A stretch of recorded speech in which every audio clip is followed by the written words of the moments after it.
तलाठी व ग्रामसेवक भरतीसाठी अत्यंत महत्त्वाचा सराव संच. यमचे 35% असेल तर यम बरोबर किती? पहा मुलांना, हे गणित सोडवताना 25 चे म्हणजे गुणुले 7 छेदस्थानी 100. हे 2 शून्य गेले, हे 2 शून्य गेले. 25 7 पावणे 200. हे कसं सोडवलं लक्षात आलं? म्हणून यमचे 35% बरोबर 175.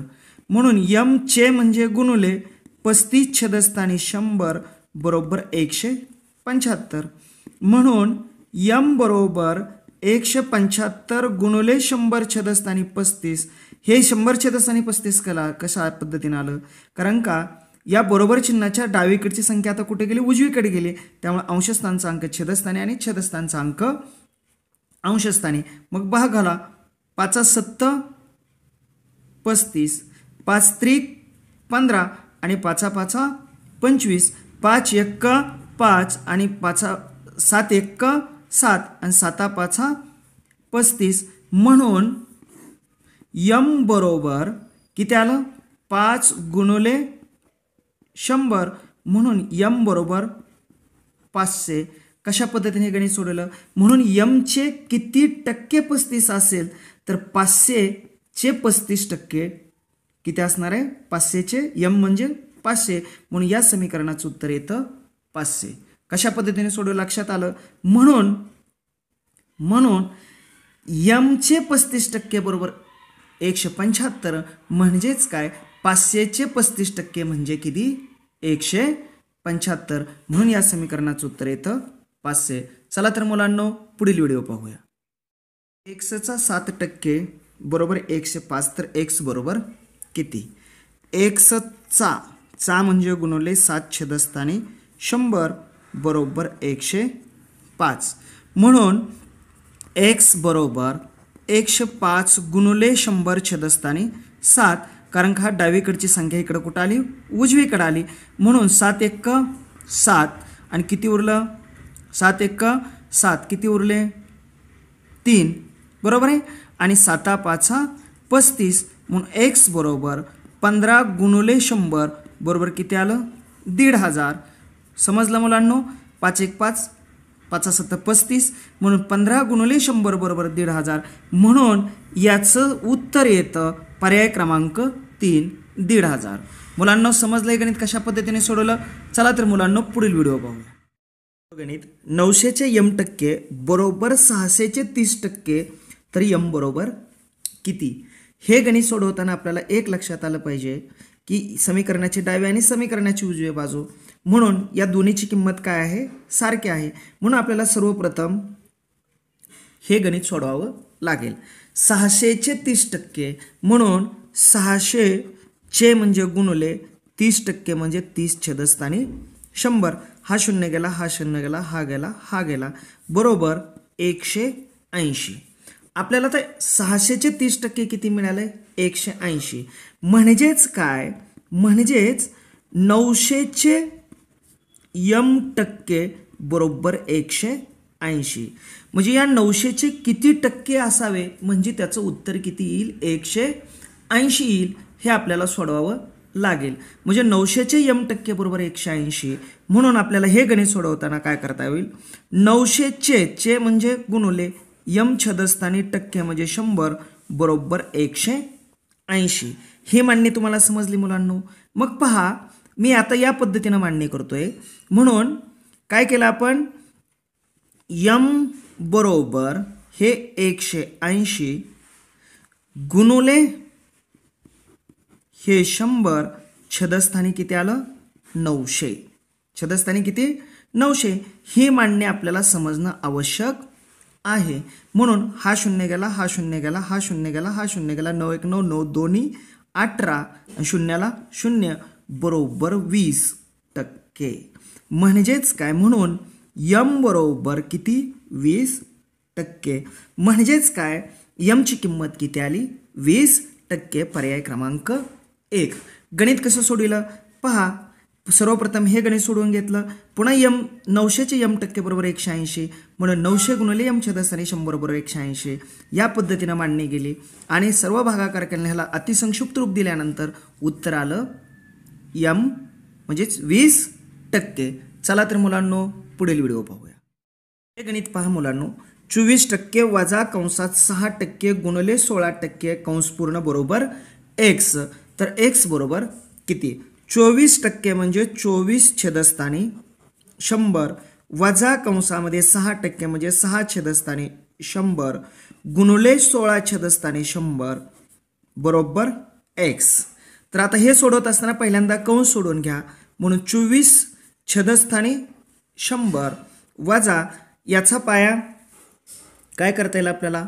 इथं गुणाकार असेल, अंशाचा गुणाकार अंशस्थानी आणि छेदांचा गुणाकार छेदस्थानी म्हणजे 16 96 छेदस्थानी किती येईल? 10,000 बरोबर x. आता पहा मुलांना आपल्याला काय करावं लागेल? यांची वजाबाकी करायची आहे म्हणल्यावर यांचा पाया समान करून घ्यावा लागेल. मग पाया समान करत असताना आपल्याला एक लक्षात येईल काय की याचा छेद किती करावा लागेल आपल्याला? 10,000. म्हणजे याचा छेद जर आपल्याला 10,000 करायचा असेल तर या संख्येला आपल्याला 100ने गुणावं लागेल. याला 100ने गुणल्यानंतर याला सुद्धा आपल्याला कितीने गुणावं लागेल? 100ने. म्हणून 24 छेदस्थानी 10,000 वजा 96 छेदस्थानी 10,000.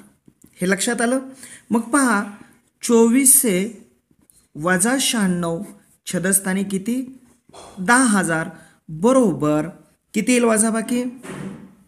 2304 छेदस्थानी 10,000. मग पहा किती उत्तर येईल म्हणाले? याचं दशांश चिन्ह जर आपण दिलं 1 2 3 4 1 2 3 4 या 4 संख्या म्हणजे 0.2304 या पद्धतीनं या शेकडेवारीचे किंवा या गणिताचं उत्तर येईल. 1 2 3 4 1 2 3 4 सोडून आपण दशांश चिन्ह दिलं म्हणून पर्याय क्रमांक किती येईल?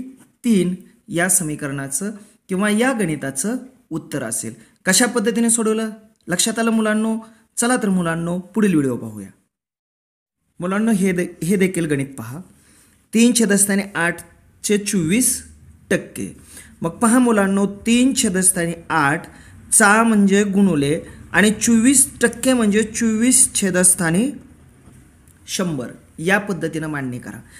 3 छेदस्थानी 8 चे म्हणजे काय? गुणुले आणि 24% म्हणजे 24 छेदस्थानी 100. मग 8 1 8 8 त्रिक 24 म्हणजे 3 त्रिक 9 छेदस्थानी किती आलं? 100.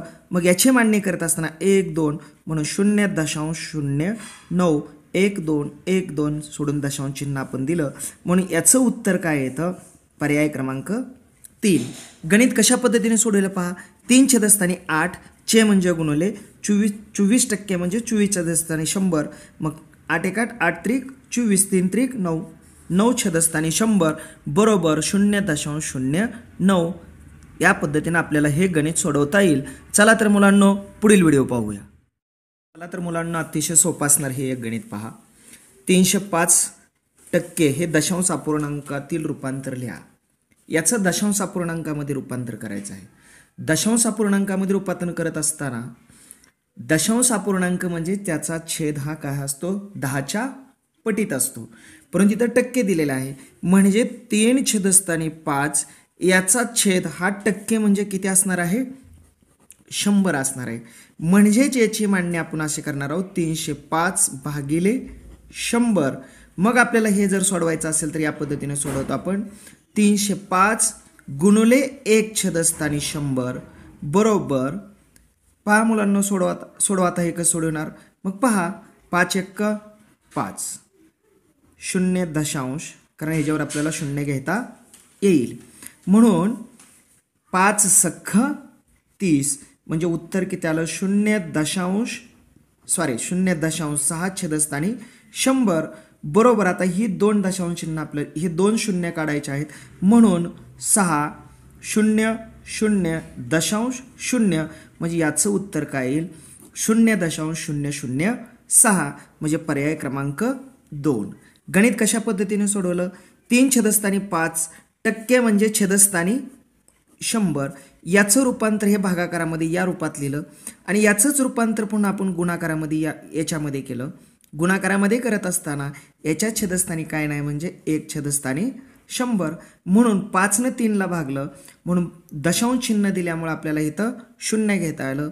5 सख्ख 30 म्हणून 0.6 छेदस्थानी 100 बरोबर याचं दशांश अपूर्णांकातील रूप काय होतं 6 0.006 म्हणून पर्याय क्रमांक 2. चला तर मुलांनो पुढील व्हिडिओ पाहूया. पुढील व्हिडिओ पाहण्यासाठी माझ्या चॅनलला सबस्क्राईब